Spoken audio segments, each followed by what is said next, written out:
Hey y'all, welcome to another edition of the BTSI show. I'm your host Christopher J.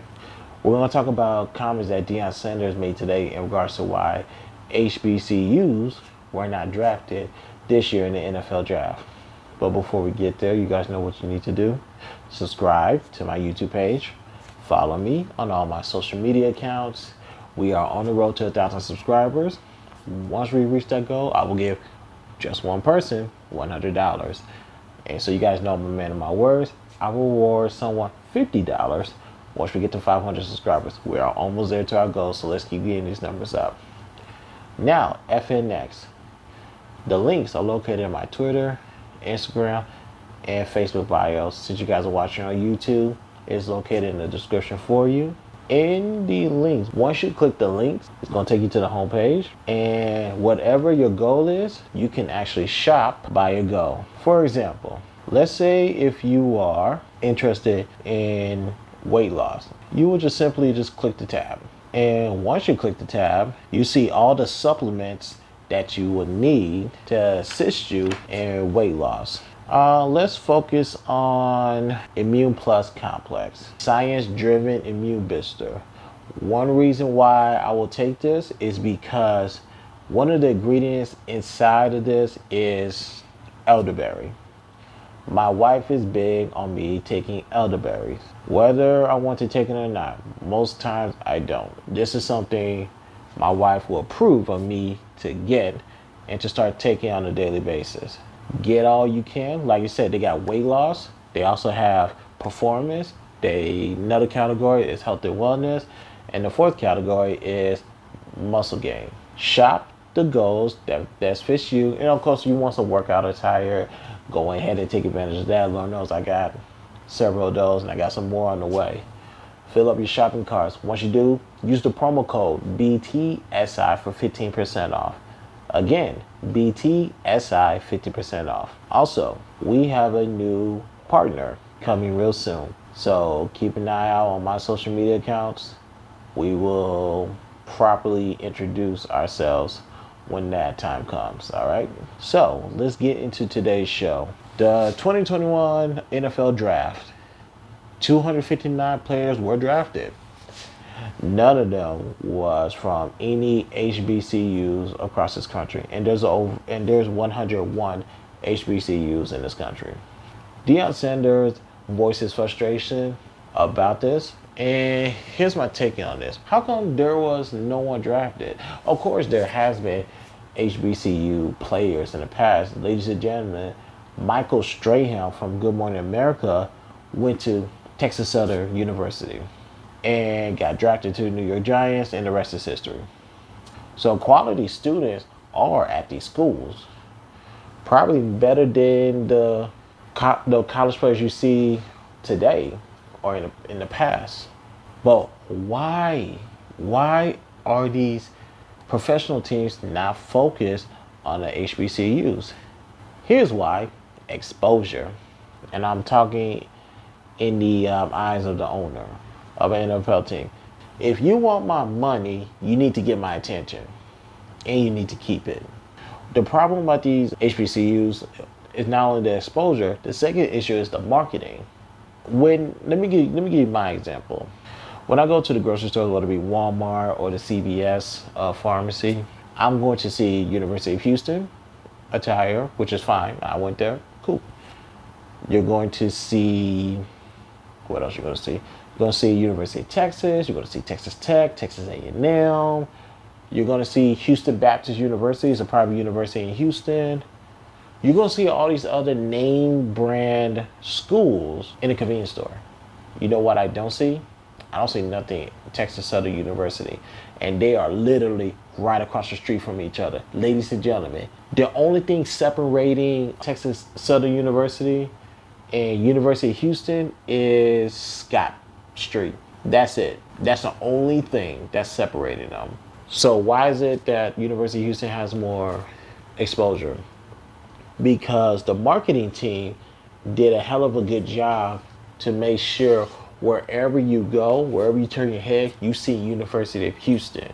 So now you got kids who will say, I want to go to that school. A lot of people don't want to go to Texas Southern University because they never heard of it. Ladies and gentlemen, I didn't hear about Texas Southern University until my junior year of high school. And the only reason why I knew about that back then is because I have a cousin in London who came out here for school, and he went to TSU. That is the only reason why I knew about Texas Southern University. I probably wouldn't heard about that until maybe my spring semester of high school, and that's a big ass baby. So nobody knows HBCUs because the marketing team is not spending the right money getting their names out there. What are we going to do? Well, the problem is exposure and marketing. Well, you know what your solution needs to be? Exposure and marketing. The reason why these schools are succeeding because you turn on ESPN, you can see that. You turn on FS1, or FS2, you can see that. You turn on all these sports channels, they are right there for you. It's because they have these TV deals to make sure that you see them. Matter of fact, the University of Texas, they got their own network on ESPN. The SEC conference, they have a network for that too on ESPN as well. That's part of exposure and marketing. I know who Alabama, what conference they are. I know all these major schools because the school was able to get these TV deals and make sure that their school is on the tube, so they can, that's another way of recruiting other students to come to the school, whether it be for academics or for sports. I have no desire to go to Notre Dame, and I have no desire to send my son to Notre Dame. But guess what? When I turn on TV, there they are. When it comes to the problem and the solution, exposure. We need to get HBCUs on the same levels of these mainstream schools in regards to the media. So how do you do that? Marketing. What you want to do with marketing when it comes to HBCUs? Step one, get the student body involved. Every football game, basketball game, soccer game, whatever, all of those need to be maxed out at capacity. For my brief period when I attended the University of Houston for 1 year, every single game was for free. All you have to do is bring your ID, your student ID. Yeah. All you have to do, that student ID that you need to get around campus, you bring that to the stadium or to the arena, you get it for free. I don't know if HBCUs are doing that already, but they need to have it to where you grab the students' attention and get them to come to these games. Not to these marquee games like homecoming events, rivalry games. That's cool and all, but come to all of them. You got to get these kids involved. And once you get these kids involved, the second option is the booster club. You're not going to donate your money into something you don't believe in or other people don't believe in. That's where the student body come in. Once the numbers show that they're there, and not only that, they have the school spirit to cheer on their team, that's going to make the alumni who went to the school is proud to give their money to the school. I'll tell you something, the best booster club, I believe, be University of Texas. So boosters for the HBCUs, you alumni, hey, you're gonna have to come out your pockets and make some donations.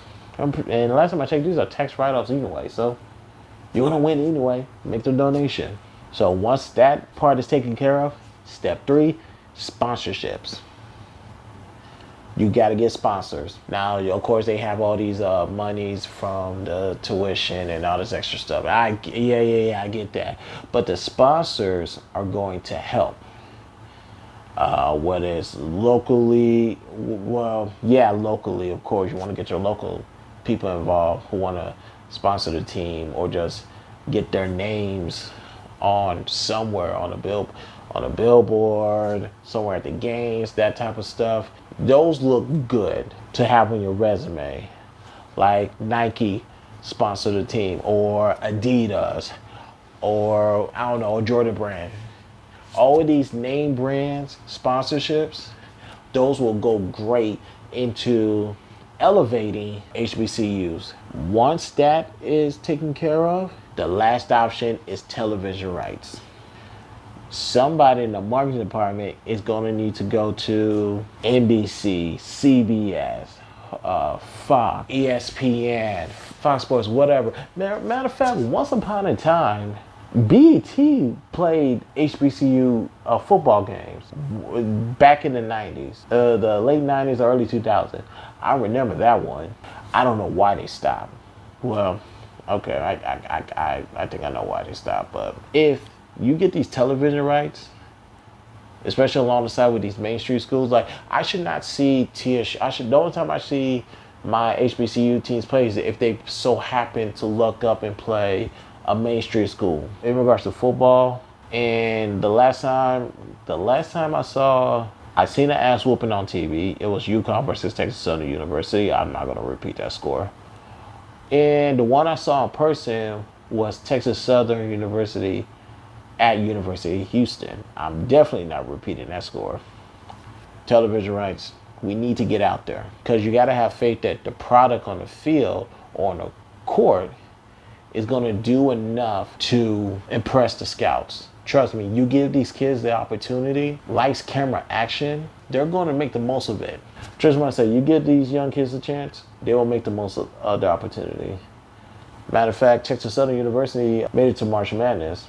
And they went, I don't remember what round they got knocked out of, but at least that's exposure. We need more of that. And granted, I only say HBCUs when it comes to March Madness because football is a little bit set up differently. So you got to grind hard, work hard, and just hope that the chips fall into place. But I get it. But nevertheless, marketing, number one, exposure is what is the problem with HBCUs and the solution for HBCUs. Another one is marketing. That's a problem. That could be the solution. Get the student body involved. Get the Booster Club to donate. Find someone to sponsor the school and get the television rights. Once you do that, I promise you, you're going to see more kids. Not only are you going to see more kids attend HBCUs, you're going to see more of them get drafted, whether in a professional, whether it be NFL, NBA, or Major League Baseball, whatever. You're going to see more of that if you do those key things. Because trust me, like I said, I've been to the HBCU, and most of my college credits come from HBCU. Let me tell you something. There's not that much of a difference when it comes to school spirits and all this extra stuff. There's not that much of a difference between Texas Southern University and University of Houston. Trust me, I have the right to say that. The only difference is exposure, finances, and resources. But I'm pretty sure HBCU, all 101 of them, can get that worked out. All right, other than that, people, my name is Christopher J. I'll talk to you guys later. Peace out.